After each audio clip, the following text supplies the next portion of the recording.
the tutorial for my Easy Folios 3 online class. It's a lovely project to try. Hopefully you've picked up the cutting guide. If you haven't picked up the cutting guide, you can still follow along because it gives you great ideas of how to construct folios. You can learn to make them. It's fairly easy. And by watching my tutorials and how I put them together, you'll pick up hints and tips. So if you've picked up the cutting guide, if you would still like it, you can find it in the description box below. If you're a Ko-fi monthly subscriber, it's already on the subscription site for free. Go and download it. So let's get started. So when I'm cutting my pieces out, according to my cutting guide, I always start with the larger pieces first, which are typically the base, and then I put my pile of scraps to the side of me, and then I go and do the large pockets, which are typically the next largest sizes. And if you're mindful of your scraps and use them as you go, you won't use too much, a lot of cardstock making this, and you can make it from A4 or letter size cardstock. I think you can do it with letter size. Let me just check the widest width. 10. Yes, you can do it with letter size cardstock or 12 by 12. Okay. So let's just get started. So we've got our A, B and C piece for our base. Okay. So your A piece is like so. You've got your score marks according to the cutting guide, and you want your tape on the bumpy side. So when you're scoring, you score and that is a dent and it leaves a bump on the back. So you're putting your tape closest to the cutting edge on the bumpy side. Then you've got your B piece, and then you've got your C piece.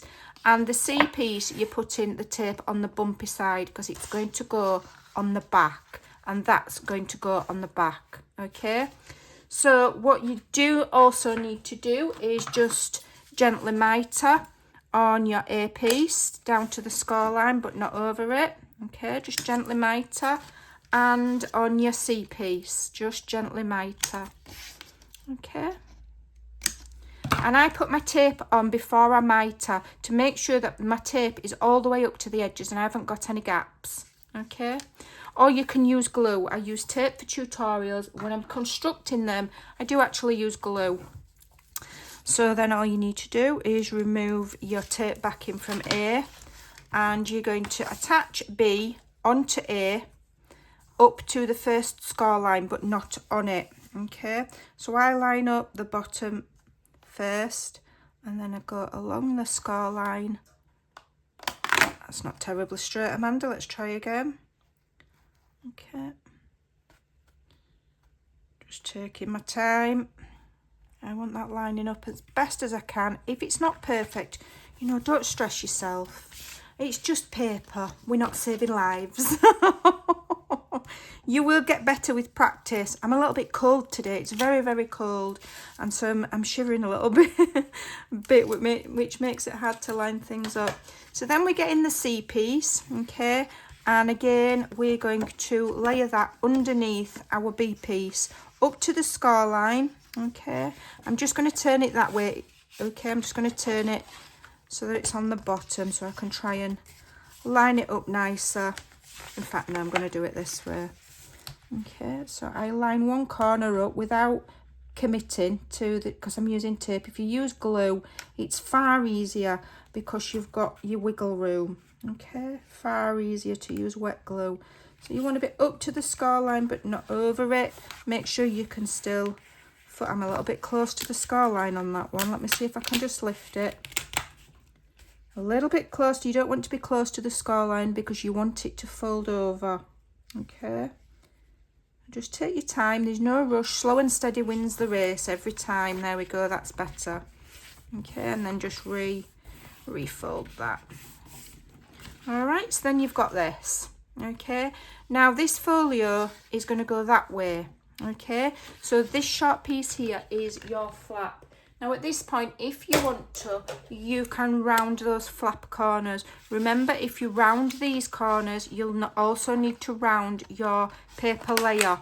So take note of which corner rounder you use, because you use the same one on your paper so that you're getting the same angle. Okay, mine doesn't always, sometimes you just have to flip mine and do the other side. Okay, so this is going to be your closure flap. Okay, this is your centre piece and this is your bottom piece. So then the next pieces we want to do are the D pieces, and that's these two pieces, and they make a flap at either side. Okay, now what you want to do with these is you've got 2 score marks, and again you're putting tape on the bumpy side because we're going to attach it to the back of this B section here, to the back, not on it, we're going to tuck it around the back.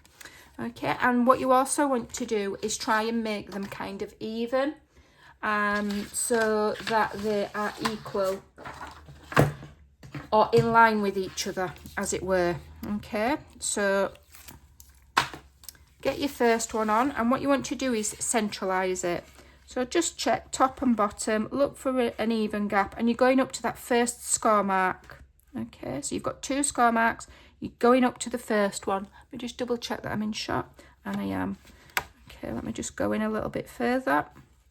You want to be right up to that score line, but not over it. Okay, if we've got even top and bottom, we've got fairly even top and bottom. I'm not too worried. Then turn it around and do the same with your second D piece. Okay, whilst you're doing it, just hold that one down, weigh it down with something. Okay, and then you can line them up because you want them fairly even. So before I commit, I'm going to see if they're lined up, and they're not lined up. So I'm just going to slide it over. You can obviously literally get a ruler and a pencil if you want and measure to make sure that they're lined up, but you don't have to. If you just do it carefully by eye, you'll be all right. Okay,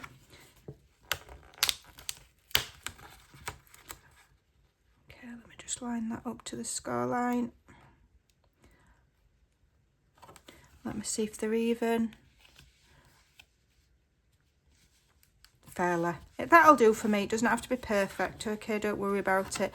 But like I say, if you use glue, you're going to get better results. And if you are really worried, what you can do is you can measure there from that score line, measure up, let's say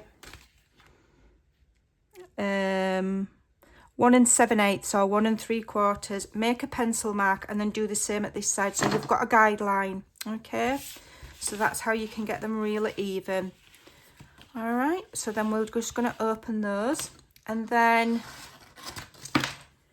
our next piece is our E piece. So this is a belly band, so we are putting our tape on the dented side, so you score there and you want to put the tape on the same side. Then when you've folded them over, it's at the back. Okay, and every time you score anything, you want to make sure that you burnish it really, really well. You want those lovely and creased. I use black cardstock because it just matches with any paper line. You can use whatever you like, it doesn't have to be black. Okay, so again here, I'm just going to actually measure this because I do want this to be in the middle. So this is 9, so I'm looking for obviously 4.5, which is there, and just do it here, 4.5 there, and I'm just going to make a mark close to the top at 4.5. If you use pencil, you can always gently rub it away so long as you're careful. Okay, and then I'm just going to make a mark at 2 at the top and 2 at the bottom of my belly band. That will help me get it straight and get it even. And it doesn't always matter, but in this instance we're going to put the slider mechanism on top of here, so you want that to be central, otherwise everything will be offline. So on this instance, it's important that you get this central. Okay, and this is just going to go top to bottom, against the cut edge at the bottom and up to the score line at the top. So I can see where my pencil mark is there, I can see where my pencil mark is there. I can line those up. Okay, and I don't seem to be able to stick anything on straight today. Let's do it from the bottom. Struggling to get things straight, so I'm going to do it from the bottom so I've got my straight cut edge. Easier to see. Okay, so I'm lining my pencil mark up, making sure it's flush top and bottom, and then I can just push that one on there. Okay, There we go. And now you've got your belly band. So then the next section are the 2 F pockets. So these are labelled F in your cutting guide. They're both the same size, but you will notice on the cutting guide that I say, and it says NB, which means take note. On one of the pockets, on one you're scoring 1/2 inch on 3 sides. Oh, that's the back pocket. On one you're scoring 1/2 inch on 3 sides. And then on one, I tell you to score this score lightly, because we're not going to fold it, it's a guide. So you do your 2 scores at the side, and the third one that you're doing at the bottom that we've got here, you're just scoring it lightly, light pressure, and you don't need any tape on there. Okay, so this one, what we're going to do is we are going to mitre, okay, quite deeply on this bottom section, quite deeply up to that score mark where they intersect. Okay, and then here we're going to mitre and cut that away. But this one here wants to be a little bit deeper than you normally would. That's to help it slide inside this pocket here. Okay, so we're going at quite a severe angle there, and then your normal kind of mitering angle there, and we don't fold that bit. Okay, and then on this one you're just going to mitre straight across where the 2 lines intersect, like so.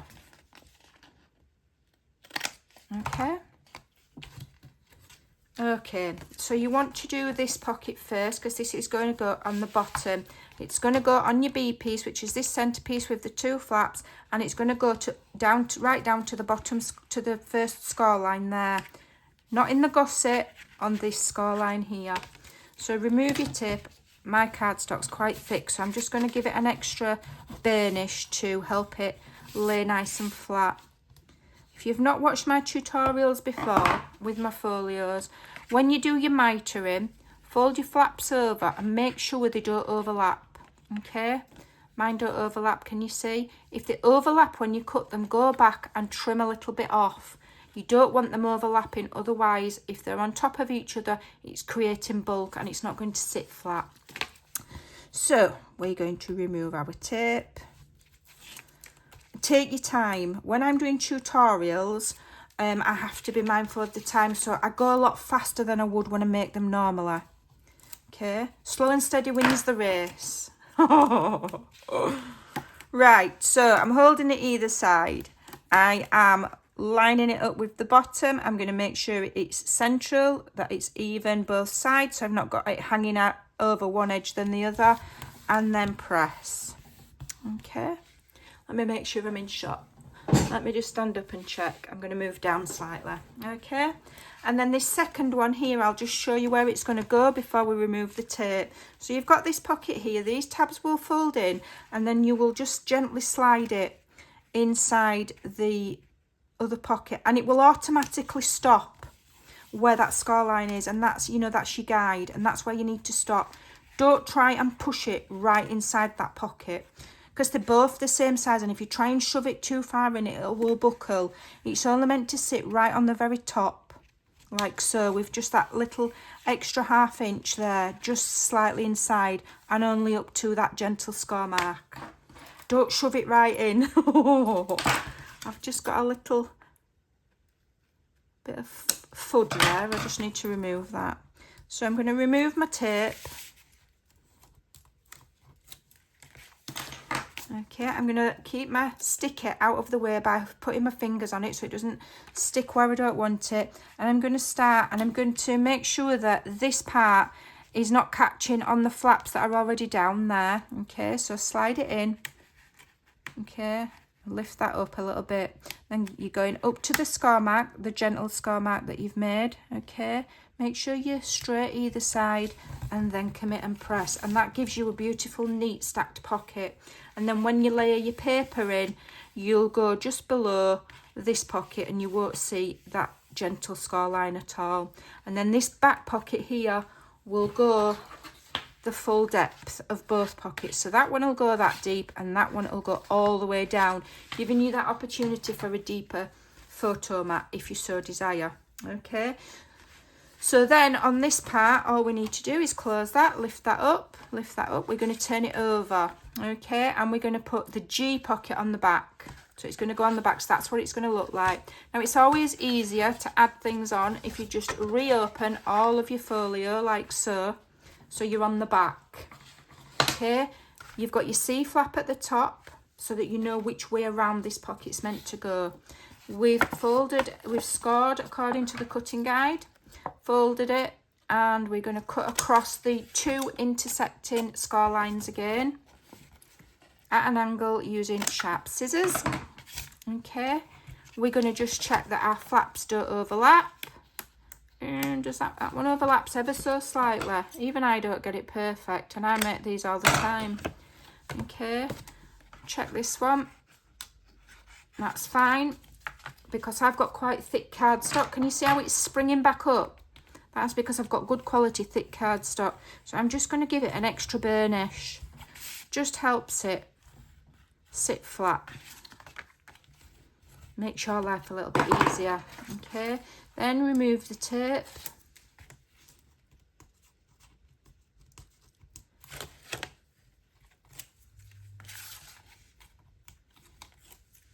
Okay, so again, holding it with my finger. I've got a hair on it, get off.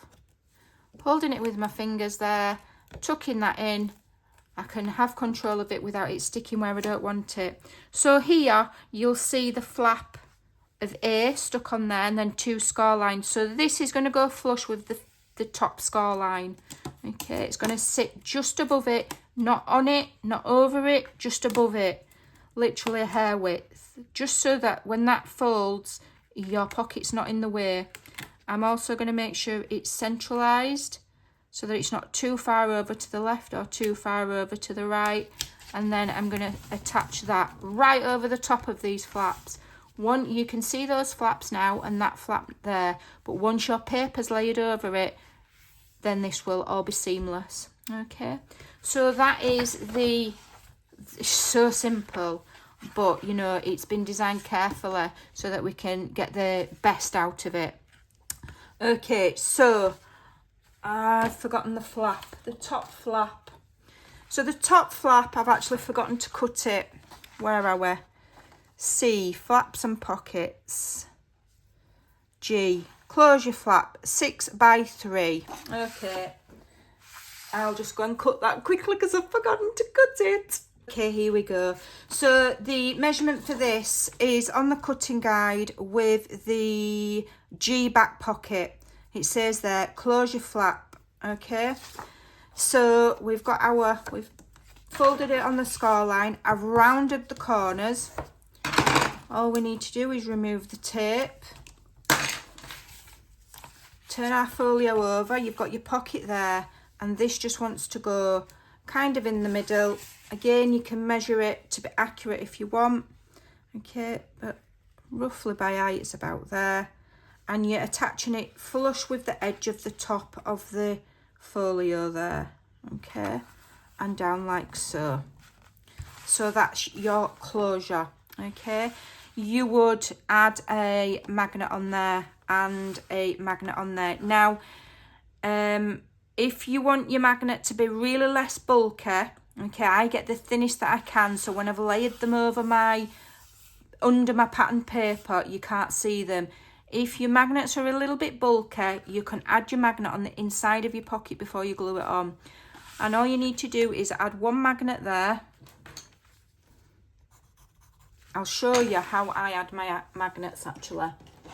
I'll take the time to show you how I do it. Okay, so I grab my magnets, and it's the same process or whenever I do a magnet. Okay, so I'll get one first. I'll decide where I want it. You don't want them too close to the edge, okay, otherwise your paper there won't stick down, okay, because inevitably, you know, you're adding bulk, aren't you? Then I grab some tape. Doesn't matter what quality of tape, as long as it's not too thick, and I will tape that magnet down. Okay. Never remove the backing until you're ready to put your paper on. And then to place the second magnet, what I do is I'll get the second magnet. Do I? You don't even need to do it that way. Hold on, I'll show you an even easier way. Then you just grab some glue. And all you need to do is put a dot of glue on the back of that backing tape. Just a tiny dot. Lift it over, make sure your folio is, all of the gussets are engaged. You know, so you've got that kind of angled edge there. It's all engaged, okay? Close it and very gently press on that magnet. That will give you a gluey kind of splodge, and that will show you where to put the next magnet. Now, what you also need to do is make sure you've got the right orientation of the magnets, okay? Because if you stick it on the wrong way, they're going to attract the wrong way from each other and repel. So I know that that bit there wants to go on my gluey dot, if I can get it off, because these are so strong. Okay, so I'm lifting it off, turning it over, and I'm putting it where that gluey mess is there. Okay, then I will go in with some more tape and put some tape over it. Put it down firmly, and that's how I do my magnets. And then when I'm ready to attach my paper, I will remove this, and I don't put too much glue around this circumference of the magnet. Otherwise your paper clings to it and you can see the shape of the magnet. So go around it and don't press on too hard where that bit is. Just a little bit so that the paper attaches. Okay. Just a little tip. So I'm going to do the shaker element and the slider element on the next tutorial, so that you're not overwhelmed and you can go and do this part, go away and do this part, and then when you're ready we can do the shaker element. Now what you want to do before you add your slider component to here, because it's going to attach on here, is layer this with a piece of patterned paper if you so want. Okay, so you can do that bit. So I'm going to give you a quick run through of where my paper placement is on my folio, so that you can get some ideas. Okay, if not everybody can put paper down without thinking about it, so here's some ideas. So on the top here I've used one with digital images, and then I've paired it up with just a plain pattern one on the bottom. That then makes this top image stand out, and you know, because they're coordinating, it makes this one pop as well. Okay, then when we go inside, I've used patterned here. All right, and then the back there, I've also used the patterns, but I've taken these from digital images that I've got plain with just patterns on the corner. Okay, photo mats. I always, if I'm layering with paper, I always pick interesting images, so they look like journaling cards. Okay, always pick interesting images. When I'm doing stacked pockets, I always have the most decorative digital at the bottom and then the pattern behind, because I just find that that looks nicer. Okay, and then this just all speaks for itself really. You can just decorate this however you like. And then we've got the photo mats there. Now because this section here has got a lot going on, there's no point using a heavily patterned paper at the back of here. Okay, I've just used a plain background one. And then because we've got a lot of blue, I've used a pink one there, and I've edged that with pink as well, just to make it stand out a bit, and to, you know, kind of highlight this end of it so that people notice the tabs, which are going to pull. All right, so there's a tip.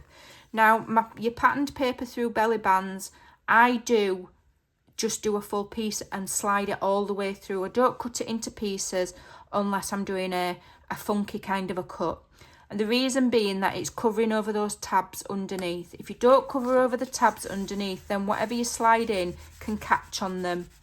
Now there is another technique where you can join two cut pieces together with some copier paper, so that these are always covered and so that these don't catch. And I'll show you that in another tutorial on another project, because it's a very useful technique to know, but we don't need it for today. That's fine. I've just used a plain background. And then if we'll look at the back at how I've matted that, I found it an interesting image for the closure and focused in on it. And then we've got this lovely patterned paper, and what I've done here is I've used the same sheet and run it through both pockets. So I measure the full size of that, and then I'll trim 1/8 of an inch off each side. No, sorry, 1/4 of an inch off the top and 1/4 of an inch off the bottom. And then I will cut off the bottom section first. So this large piece of paper, I will have cut this piece first, and then the top piece you just tuck just ever so slightly underneath, so that the images still match up, but it almost looks like it's one piece, so it runs through. And that is always a nice look on pockets if you can master that. It's easier than I'm making it sound, and most people will know that. But if you're new to paper crafting or folio making or anything, then you may not know that. Or you know, and also just have a play. The added benefit of digitals, I don't know why I'm struggling to get these in. The added benefit of digitals is that if you do cut a piece of paper wrong, you know, it's not graphic 45 where you only get, you know, 2 sheets of everything. Just print another one out. It's fine, don't worry about it. Just print another one out and, you know, practice. And if you're really unconfident, practice with copier paper. You know, practice your sizing and your layering. Cut it out and think, oh, is that right? Okay, I've done that right. Now I'm confident. I'll go and cut it with my patterned paper. There's no harm in practicing things with just plain paper to learn your sizing and how to get it right. So I hope that that's given you enough information about how I've layered my paper. So tutorial 2, we'll be doing the magnetic shaker, and we will be doing the slider, okay, which has 2 photo mats attached. So I'll see you in the next tutorial. Thanks for watching. See you again soon. Bye.